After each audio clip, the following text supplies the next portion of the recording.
Chapter 22. They came downstairs yawning next morning, but skimming and milking were proceeded with as usual, and they went indoors to breakfast. Dairyman Crick was discovered stamping about the house. He had received a letter in which a customer had complained that the butter had a twang. "And begad, so't have," said the dairyman, who held in his left hand a wooden slice on which a lump of butter was stuck. "Yes, taste it for yourself." Several of them gathered round him, and Mr. Clare tasted. Tess tasted. Also the indoor milkmaids, one or two of the milking men, and last of all Mrs. Crick, who came out from the waiting breakfast table. There certainly was a twang. The dairyman, who had thrown himself into abstraction to better realize the taste, and so divine the particular species of noxious weed to which it appertained, suddenly exclaimed, "'Tis garlic, and I thought there wasn't a blade left in that mead." Then all the old hands remembered that a certain dry mead, into which a few of the cows had been admitted of late, had, in years gone by, spoilt the butter in the same way. The dairyman had not recognized the taste at the time, and thought the butter bewitched. "We must overhaul that mead," he resumed. "This mustn't continue." All having armed themselves with old pointed knives, they went out together.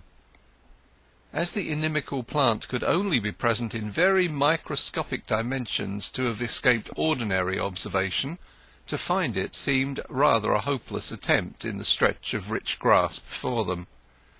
However, they formed themselves into line, all assisting, owing to the importance of the search, the dairyman at the upper end with Mr. Clare, who had volunteered to help, then Tess, Marian, Izz Hewitt and Retty, then Bill Lewell, Jonathan and the married dairywomen, Beck Krebs with her woolly black hair and rolling eyes, and flaxen Francis, consumptive from the winter's damps of the water meads, who lived in their respective cottages. With eyes fixed upon the ground, they crept slowly across a strip of the field, returning a little further down in such a manner that, when they should have finished, not a single inch of the pasture but would have fallen under the eye of some one of them. It was a most tedious business, not more than half a dozen shoots of garlic being discoverable in the whole field. Yet such was the herb's pungency that probably one bite of it by one cow had been sufficient to season the whole dairy's produce for the day. Differing one from another in natures and moods so greatly as they did, they yet formed, bending, a curiously uniform row, automatic, noiseless, and an alien observer, passing down the neighbouring lane, might well have been excused for massing them as hodge. As they crept along, stooping low to discern the plant, a soft yellow gleam was reflected from the buttercups into their shaded faces, giving them an elfish moonlit aspect, though the sun was pouring upon their backs in all the strength of noon. Angel Clare, who communistically stuck to his rule of taking part with the rest in everything, glanced up now and then. It was not, of course, by accident that he walked next to Tess. "Well, how are you?" he murmured. "Very well, thank you, sir," she replied demurely. As they had been discussing a score of personal matters only a half an hour before, the introductory style seemed a little superfluous, but they got no further in speech just then. They crept and crept, the hem of her petticoat just touching his gaiter, and his elbow sometimes brushing hers. At last the dairyman, who came next, could stand it no longer. "Upon my soul and body, this here stooping do fairly make my back open and shut," he exclaimed, straightening himself up slowly with an excruciated look till quite upright. "And you, maidy Tess, you wasn't well a day or two ago. This will make your head ache finely. Don't do any more. If you feel fainty, leave the rest to finish it."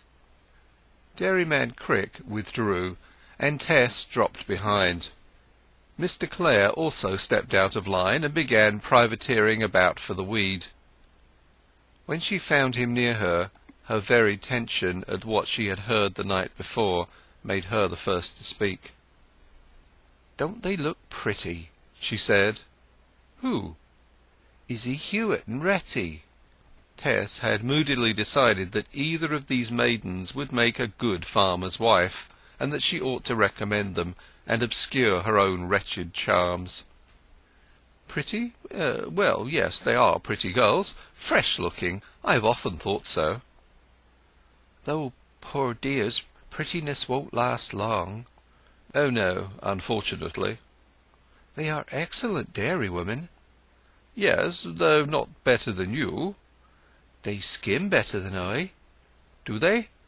Clare remained observing them, not without their observing him. "She is colouring up," continued Tess heroically. "Who?" "Retty Priddle." "Oh, why is that?" "Because you are looking at her." Self-sacrificing as her mood might be, Tess could not go well further and cry, "Marry one of them, if you really do want a dairywoman and not a lady, and don't think of marrying me." She followed Dairyman Crick, and had the mournful satisfaction of seeing that Clare remained behind. From this day she forced herself to take pains to avoid him, never allowing herself, as formerly, to remain long in his company, even if their juxtaposition were purely accidental. She gave the other three every chance. Tess was woman enough to realize from their avows to her that Angel Clare had the honour of all the dairymaids in his keeping, and her preconception of his care to avoid compromising the happiness of either in the least degree bred a tender aspect in Tess for what she deemed, rightly or wrongly, the self-controlling sense of duty shown by him, a quality which she had never expected to find in one of the opposite sex, and in the absence of which more than one of the simple hearts who were his housemates might have gone weeping on her pilgrimage. Chapter 22